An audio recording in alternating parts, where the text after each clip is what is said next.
Es la fortaleza de tu vida para cantar, para reír, para soñar, para seguir. Bienvenido a tu alimento espiritual. Recibe hoy tu pan de vida con Paola y Jorge Galeano. Hola familia, amigos y oyentes de Ser Integral. Para nosotros es un privilegio poderlos acompañar y iniciando esta semana con un tema llamado la obra de Jesús. La obra de Jesús. Y es que muchas personas están susceptibles a este tema en esta semana, porque en esta semana muchas personas quieren hacer cosas diferentes, pero a veces sin conocimiento. Hay una palabra que dice que el evangelio ciertamente para los judíos es tropezadero, pero para los gentiles es una estupidez. Entonces, ¿qué quiere decir esto? Que por un lado vemos a la gente religiosa y legalista y fanática que hacen las cosas pero no saben por qué las hacen. Entonces empiezan a hacer una serie de ritualismos, de sacrificios, de dejar en sus fuerzas y en su carne cosas que a la final no pueden dejar sino solamente una semana y la retoman la próxima semana y se vuelve un tropezadero. Pero también dice que para otros es estupidez. Entonces para muchas personas el hablar de Jesús, el hablar de la cruz, el hablar de la obra de Jesús en la cruz es una estupidez. Y hoy a la luz de la palabra queremos traerles qué es esa obra, por qué y para qué vino Jesús a esta tierra. Entonces yo quiero que mi esposa nos colabore dándonos luz acerca de esto. Bueno, si la palabra del Señor dice en Romanos capítulo 3, verso 23-24, pues todos hemos pecado, nadie puede alcanzar la meta gloriosa establecida por Dios.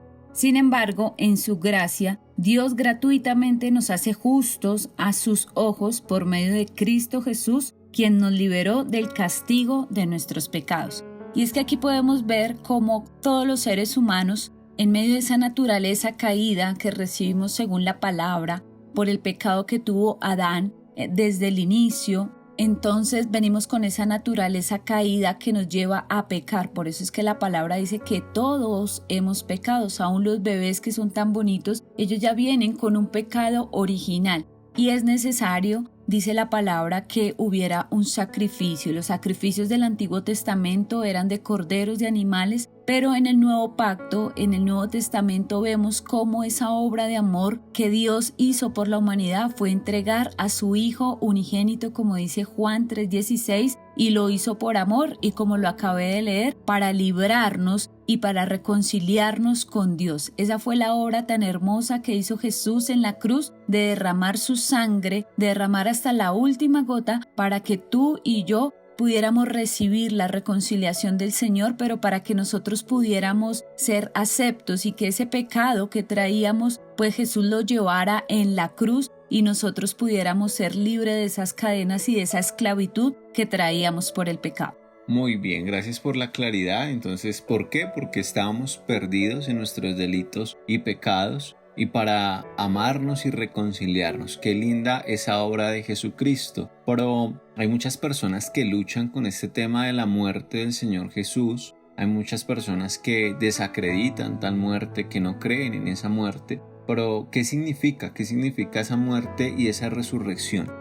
Bueno, también quiero regalarles Colosenses capítulo 1, verso 19, dice, pues a Dios en toda su plenitud le agradó vivir en Cristo, y por medio de él Dios reconcilió consigo todas las cosas. Hizo la paz con todo lo que existe en el cielo y en la tierra por medio de la sangre de Cristo en la cruz. Entonces aquí, como vemos, nosotros estábamos en guerra con Dios por nuestros pecados, pero al venir Jesús y hacer esa obra en la cruz, nos permite estar en paz con Dios. Y ese velo que tú ves en las películas que muestran que cuando Jesús murió, el velo del templo se rasgó en dos, significa que ya no había ningún estorbo ni nada que nos dividiera de la relación personal con Dios. Y también dice su palabra que Jesús es el único camino que nos lleva al Padre, es el único puente. Por eso no necesitamos intermediarios, no necesitamos a la Virgen, no necesitamos a ningún santo, no necesitamos a ningún muerto, porque Jesús es el que nos abrió la oportunidad de estar directamente conectados con el Padre.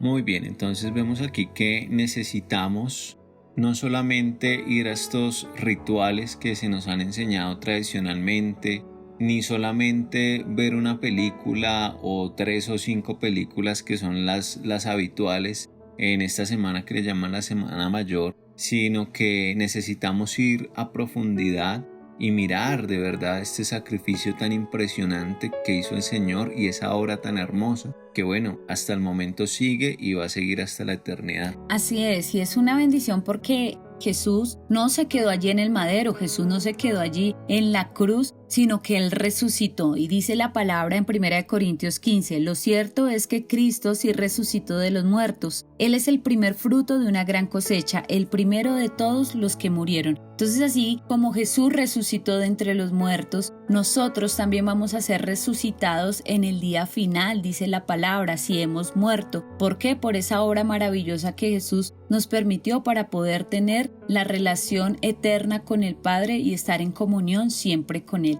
El día de mañana vamos a estar profundizando un poco más en lo que son los resultados y en cómo yo puedo obtener esa bendición que Jesús derramó en la cruz para todas las personas que querían acercarse a Él. Bendiciones.